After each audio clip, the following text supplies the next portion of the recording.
The rain was coming down in sheets that night, drumming against the tin roof of a worn-down little house on the edge of town. Inside, Daniel sat at the small wooden table with his 7-year-old daughter, Lily. The heater had broken weeks ago, and though he had patched it up with every trick he knew, the bitter wind still found its way in through the cracks. He wrapped his daughter in a blanket, blowing gently on the spoonful of soup he'd managed to scrape together. That wasn't much, just broth, potatoes, and a few scraps of chicken he'd saved from the diner where he worked. But to Lily, it was enough. She smiled at him, her small hands clutching the warm bowl like it was treasure. Daniel lived for that smile. He lived for her laughter, for her sleepy hugs at night, for the reason she gave him to keep fighting through every disappointment life had thrown his way. Just as he leaned back in his chair, savoring the simple comfort of being with her, there was a sudden knock at the door. It was late, too late for visitors. He frowned, instinctively pulling Lily close before rising to answer. When he opened the door, the sight before him stole his breath. A young woman, no older than her early 20s, stood drenched to the bone. Her clothes clung to her trembling frame, her hair plastered to her face, her lips pale from the cold.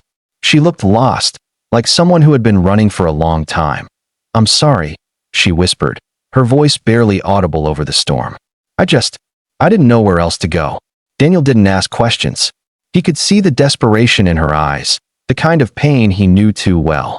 Without a word, he stepped aside, letting the warm glow of their dim little home spill onto the porch. "Come in," he said simply. The girl hesitated, then stepped inside, shivering as the warmth of the house wrapped around her. Lily peeked out from behind her father's legs, her big eyes wide with curiosity. "Daddy, who is she?" Daniel knelt beside his daughter, brushing a strand of hair from her face. "She's a guest, sweetheart. Just for tonight. Why don't you share your blanket with her?"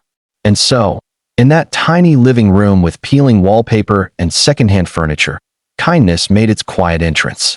Daniel handed the girl a towel, then ladled a bowl of soup and set it in front of her. She looked at it as though it was the most precious gift she had ever received. "Thank you," she whispered, her voice thick with emotion. They didn't press her for answers. She ate in silence, and when she finished, Lily proudly showed her the little drawings she had been coloring. For the first time that night, the girl smiled. It was faint, fragile, but real. When it was time to sleep, Daniel gave her his own blanket and pillow, insisting she take the couch while he tucked Lily into bed. The storm raged outside, but inside, there was a rare sense of peace. The next morning, the girl was still there, sitting at the table with her hands wrapped around a chipped mug of tea. She seemed calmer, though her eyes still carried shadows. "My name is Emily," she said softly, breaking the silence. I shouldn't have come here. But last night, I didn't know where else to go." Daniel nodded. "You don't owe me an explanation. Everyone needs a place to rest sometimes." But Emily wanted to speak. She needed to.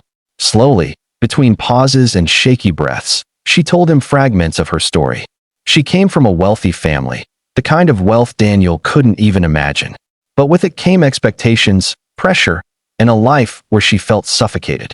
She had run away after a fight with her father, desperate to find somewhere she could breathe, somewhere she wasn't defined by money or status. Daniel listened without judgment. He didn't pity her, nor did he envy her. To him, she was just a young woman searching for peace. Over the next few days, Emily lingered. She helped Lily with her homework, washed dishes, even mended one of Daniel's shirts with surprising skill. She laughed more, and when she laughed, the little house seemed brighter. Lily adored her, and Daniel, though careful not to overstep, couldn't deny the warmth her presence brought into their lives. It wasn't until the third day that a sleek black car pulled up outside the house. A man in an expensive suit stepped out, his face pale with worry. Emily froze when she saw him through the window. "My father," she whispered. The man rushed to the door, knocking frantically until Daniel opened it. His eyes fell on Emily, and relief washed over his face. "Emily, thank God you're safe." What followed was a flurry of emotions. Tears, apologies, words left unsaid for too long. Her father confessed that he had been wrong, that he had forgotten to see her as a person instead of a responsibility. And Emily, though hesitant, let her guard down. Before she left, she turned to Daniel and Lily. Her eyes were full of gratitude, shining with something words couldn't capture. "You opened your door to me when you didn't have to," she said, her voice steady. "You gave me more kindness than I've ever felt in a house full of riches. I'll never forget this." Lily hugged her tightly, whispering, "Come back and visit, okay?" Emily smiled, tears slipping down her cheeks. "I will. I promise." And she kept her promise. Weeks later, she returned, not in a storm this time, but on a sunny afternoon, carrying groceries, books for Lily, and a warmth that turned their little house into something more. Daniel never asked for anything in return, but what he received was priceless.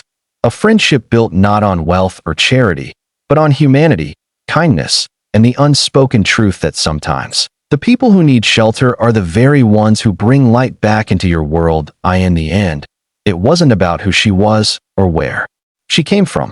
It was about the night when a poor single father opened his door to a stranger and discovered that sometimes the ones you shelter are the very ones who save you.